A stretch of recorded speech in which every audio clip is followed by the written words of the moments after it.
لک الحمد یا اللہ الصلاۃ والسلام علیک یا رسول اللہ اما بعد۔ سلسلہ ہے ناظرین کے سوالوں کے جواب دینے کا۔ ناظرین میں سے ایک نے غصے کے تعلق سے کمنٹس میں ہمارا سوال پوچھا تھا، اور انہوں نے غصے کے علاج کے تعلق سے پوچھا تھا، اور سوال کا جو انداز تھا وہ یہ بتا رہا تھا کہ یہ غصے سے بہت پریشان ہیں۔ سوال کی وجہ سے میں نے اس پر 2 کلپ تو اب تک پیش کر چکا ہے۔ ایک تو غصے کے علاج کے طور پر، ایک غصے کی عادت کو دور کرنے کے لیے جو وظائف ہیں علماء نے، بزرگان نے دین نے جو پیش فرمایا اس کو بھی پیش کر چکا ہوں۔ آج انشاءاللہ میں غصے کی ہلاکت، غصے کی تباہی، غصے کے نتیجے میں جو ایک تباہی کا بازار گرم ہوتا ہے، اس پر انشاءاللہ کچھ باتیں پیش کروں گا۔ توجہ کے ساتھ اول تا آخر سننے کی سعادتیں حاصل کیجیے۔ حضرت سیدنا فقیہ ابو اللیث سمرقندی رحمۃ اللہ تعالی علیہ تنبیہ الغافلین میں لکھتے ہیں کہ حضرت سیدنا وہب بن منبہ رحمۃ اللہ تعالی علیہ فرماتے ہیں، بنی اسرائیل کے ایک بزرگ ایک بار کہیں جا رہے تھے کہ راستے میں اچانک اوپر سے پتھر کی ایک چٹان سر کے قریب آ پہنچی۔ جیسے انہوں نے سر کے پاس ہی پتھر کے یعنی پہاڑ کے اوپر سے گرتا ہوا چٹان جب ان کے قریب آ گئی اور ان کی نظر پڑی، تو وہ اللہ والے کیا کرتے ہیں دیکھیے، انہوں نے بلند آواز سے ذکر اللہ شروع کر دیا، یعنی اللہ کا ذکر کرنا شروع کر دیا۔ تو وہ جو پتھر قریب آیا تھا نا وہ دور ہو گیا، وہ چٹان جو قریب آئی تھی وہ دور ہو گئی۔ پھر خوفناک شیر اور درندے یعنی پھاڑ کھانے والے جانور ظاہر ہونے لگے، یعنی عجیب مصیبت کا ماحول تھا۔ جب وہ چٹان دور ہوئی تو اب یہ کہ شیر اور درندے یہ ظاہر ہونے لگے، مگر وہ بزرگ نہ گھبرائے اور اللہ کے ذکر میں لگے رہے۔ جب وہ بزرگ نماز میں مشغول ہوئے تو ایک سانپ پاؤں سے لپٹ گیا، یہاں تک کہ سارے بدن پر پھرتا ہوا وہ سانپ سر تک پہنچ گیا۔ جب وہ بزرگ سجدے کا ارادہ فرماتے تو وہ چہرے سے لپٹ جاتا، سجدے کے لیے سر جھکاتے، یہ لقمہ بنانے کے لیے جائے سجدہ پر یعنی سجدے کی جگہ پر منہ کھول کر کے وہ سانپ بیٹھ جاتا، مگر وہ بزرگ اسے ہٹا کر سجدہ کرنے میں کامیاب ہو جاتے۔ جب نماز سے فارغ ہوئے تو وہ سانپ، وہ درندے، وہ جو کچھ بھی تھا نا، وہ سب شیطان وہ بن کے پریشان کر رہا تھا۔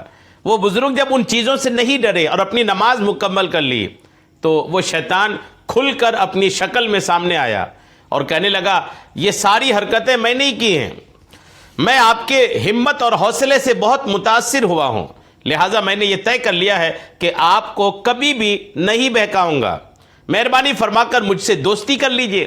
شیطان نے اس بزرگ سے کہا۔ اس اسرائیلی بزرگ نے شیطان کے اس وار کو بھی، دوستی کے پیشکش والی وار کو بھی اس بزرگ نے ناکام بناتے ہوئے فرمایا کہ تو نے مجھے ڈرانے کی کوشش کی لیکن الحمدللہ میں ڈرا نہیں، میں تجھ سے ہرگز دوستی نہیں کروں گا۔ بولا وہ شیطان، اچھا اپنے اہل و عیال کا احوال مجھ سے دریافت کر لیجئے، یعنی مجھ سے یہ پوچھ لیجئے کم سے کم کہ آپ کے گھر والے کیسے ہیں، کہ آپ کے بعد ان پر کیا گزرے گی۔ فرمایا مجھے تجھ سے پوچھنے کی ضرورت نہیں ہے۔ شیطان نے کہا پھر یہی پوچھ لیجئے کہ میں لوگوں کو کس طرح بہکاتا ہوں۔ فرمایا ہاں یہ بتاؤ۔ اس بزرگ نے کہا ہاں یہ بتاؤ کہ تم کیسے لوگوں کو بہکاتے ہو۔ انہوں نے کہا کہ میرے 3 جال ہیں۔ شیطان کا جواب سنیے، وہ کہتا ہے کہ میرے 3 جال ہیں۔ نمبر 1 بخل، بخیلی، نمبر 2 غصہ، نمبر 3 نشہ۔ ان 3 چیزوں سے میں لوگوں کو بہکاتا ہوں، بخیلی، غصہ اور نشہ۔ اپنے تینوں جالوں کی وضاحت اور اس کی ڈیٹیل بتاتے ہوئے شیطان بولا کہ جب کسی پر بخل کا جال پھینکتا ہوں تو وہ مال کے جال میں الجھ کر رہ جاتا ہے، اس کا یہ ذہن بناتا رہتا ہوں کہ تیرے پاس بہت کم مال ہے، اس طرح وہ بخل میں مبتلا ہو کر حقوق واجبہ یعنی زکوٰۃ وغیرہ میں بھی خرچ کرنے سے محروم رہتا ہے، اور دوسرے لوگوں کے مال کی طرف بھی وہ مائل ہو جاتا ہے، اور یوں مال کے جال میں پھنس کر نیکیوں سے دور ہو کر گناہوں کے دلدل میں وہ شخص اتر جاتا ہے۔ اور پھر دوسرا ان کا وار کہتے ہیں، شیطان کہتا ہے کہ جب کسی پر غصے کا جال ڈالنے میں کامیاب ہو جاتا ہوں تو جس طرح بچے گیند یعنی بال کو پھینکتے اور اچھالتے ہیں، میں اس غصیلے شخص کو شیاطین کی جماعت میں اسی طرح پھینکتا اور اچھلتا ہوں، یعنی جب آدمی غصے میں ہوتا ہے نا تو وہ شیطان کا کھلونا بن جاتا ہے۔ غصیلا شخص علم و عمل کے کتنے ہی بڑے مرتبے پر فائز ہو، خواہ اپنی دعاؤں سے مردے تک زندہ کر سکتا ہو، میں اس سے مایوس نہیں ہوتا۔ مجھے امید ہوتی ہے کہ کبھی نہ کبھی وہ غصے میں بے قابو ہو کر کوئی ایسا جملہ بک دے گا جس سے اس کی آخرت تباہ ہو جائے گی۔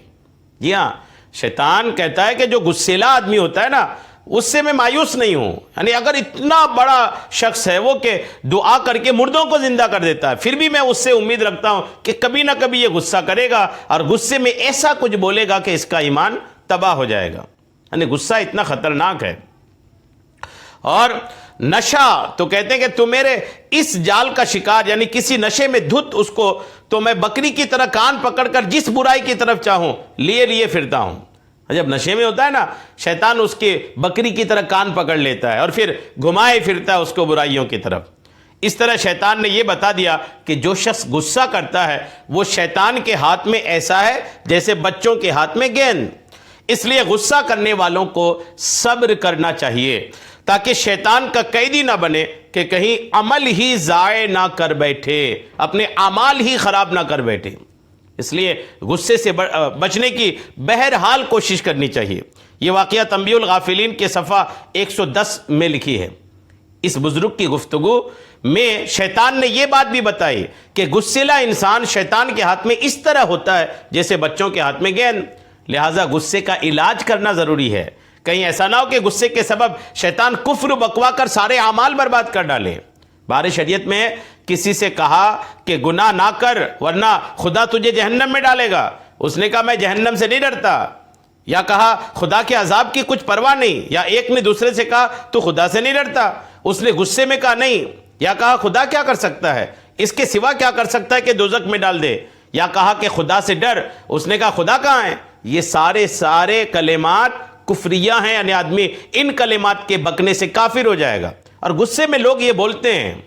بارے شریعت میں یہ لکھا ہے، بڑی شان والے مولا سبز گنبد والے آقا علیہ السلام فرماتے ہیں جہنم کا ایک دروازہ ہے جس سے وہی لوگ داخل ہوں گے جن کا غصہ اللہ پاک کی نافرمانی کے بعد ہی ٹھنڈا ہوتا ہے۔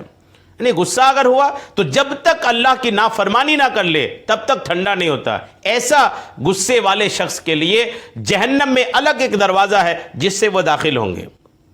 جی ہاں، شعب الایمان کی حدیث پاک ہے۔ غصے کا علاج کرنا فرض ہے، یہ میں نے 2 کلپ میں بھی عرض کیا تھا۔ حجت الاسلام امام غزالی رحمۃ اللہ علیہ فرماتے کہ غصے کا علاج اور اس معاملے میں محنت و مشقت برداشت کرنا کئی صورتوں میں فرض ہے، کیونکہ اکثر لوگ غصے ہی کے باعث جہنم میں جائیں گے۔ کیمیاء سعادت میں یہ لکھا ہے۔ حضرت سیدنا حسن بصری رحمۃ اللہ تعالی علیہ فرماتے ہیں اے آدمی تو غصے میں خوب اچھلتا ہے، کہیں اب کی اچھال تجھے دوزخ میں نہ ڈال دے۔ یہ ہاں احیاء العلوم میں یہ لکھا ہے۔ تو غصہ بہرحال یہ ہلاکت ہی ہے۔ ابو درداء رضی اللہ تعالیٰ عنہ نے عرض کی یا رسول اللہ کوئی ایسا عمل ارشاد فرمائیے جو مجھے جنت میں داخل کر دے۔ آقا نے ارشاد فرمایا غصہ نہ کیا کرو تو تمہارے لیے جنت ہے۔ جی ہاں، غصہ نہ کیا کرو تو تمہارے لیے جنت ہے۔ معجم اوسط کی حدیث پاک ہے۔ اور جام کوثر پلانے والے آقا کریم علیہ السلام کا پیارا پیارا ارشاد بخاری شریف میں ہے کہ طاقتور وہ نہیں جو پہلوان ہو دوسرے کو پچاڑ دے، بلکہ طاقتور وہ ہے جو غصے کے وقت اپنے آپ کو قابو میں رکھے۔ بخاری شریف کی حدیث پاک ہے۔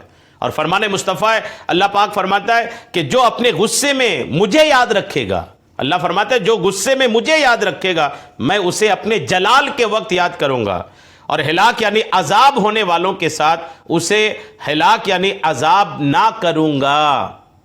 الفردوس کی حدیث پاک ہے۔ سرکار مدینہ منورہ صلی اللہ تعالی علیہ وسلم کا فرمان معظم ہے کہ جو غصہ نکالنے پر قدرت ہونے کے باوجود پی جائے تو اللہ پاک قیامت کے دن اس کے دل کو اپنی خوشنودی سے معمور یعنی بھرپور فرما دے گا۔ غصہ جو ہے نا، غصہ نکالنے پر قدرت بھی ہے لیکن پھر بھی خاموش رہ گئے، غصے کو پی گئے صرف اللہ کی وجہ سے، تو اللہ پاک الحمدللہ قیامت کے دن اسے نور سے معمور فرما دے گا۔ اللہ پاک کے پیارے حبیب اپنی امت کو بخشوانے والے نبی علیہ السلام نے فرمایا جس نے غصے کو دور کر لیا یا غصے کو روک لیا، حالانکہ وہ اسے جاری یعنی نافذ کرنے پر قدرت رکھتا تھا، تو اللہ پاک قیامت کے دن اس کو تمام مخلوق کے سامنے بلائے گا اور اختیار دے گا کہ جس حور کو چاہے لے لے۔ ابو داؤد کی یہ حدیث پاک ہے۔ اور نبی محترم علیہ السلام کا ارشاد ہے کہ جس شخص نے غصہ پی لیا باوجود اس کے کہ وہ غصہ نافذ کرنے پر قدرت رکھتا ہے، اللہ پاک اس کے دل کو سکون اور ایمان سے بھر دے گا۔ جی ہاں، تو بہرحال غصہ تو غصہ ہی ہے، غصے کے نقصانات ہی ہیں۔ بعضوں کا مزاج ماچس کی تلی کی طرح ہوتا ہے کہ ذرا سی رگڑ پر بھڑک اٹھتے ہیں۔ بعضوں کا غصہ حماقت سے شروع ہو کر ندامت پر ختم ہوتا ہے۔ غصے کے وقت انسان جذبات میں آ کر صحیح و غلط کی تمیز یعنی فرق بھول جاتا ہے۔ غصے کی حالت میں فیصلوں سے پرہیز کرنی چاہیے کہ اس وقت کے فیصلے اکثر غلط ہوتے ہیں۔ بہرحال بہت کچھ اور غصے پر باتیں ہیں۔ میں جس کتاب سے یہ ساری باتیں آپ کو پیش کر رہا ہوں نا، امیر اہل سنت مولانا الیاس قادری صاحب قبلہ مدظ اللہ العالی کی کتاب ہے غصے کا علاج۔ اس کتاب سے میں نے یہ باتیں پیش کی ہے۔ 36 صفحات کی یہ کتاب ہے، بہت کچھ غصے کے تعلق سے اس کتاب میں موجود ہے۔ آپ اس کتاب کو انٹرنیٹ سے بھی ڈاؤن لوڈ کر سکتے ہیں، آپ اس کتاب کو پڑھیں۔ مختلف زبانوں میں بھی یہ کتاب ہے، جو زبان آپ کو آتی ہے آپ اس کتاب کو اس زبان پہ ڈاؤن لوڈ کریں، پڑھیں پوری کو، انشاءاللہ آپ غصے کے تعلق سے معلومات بھی حاصل ہوگی اور ساتھ میں الحمدللہ آپ کو غصے سے بچنے کا فکر بھی پیدا ہوگا۔ اللہ کریم قبول فرمائے، آمین بجاہ النبی الامین صلی اللہ تعالی علیہ وسلم۔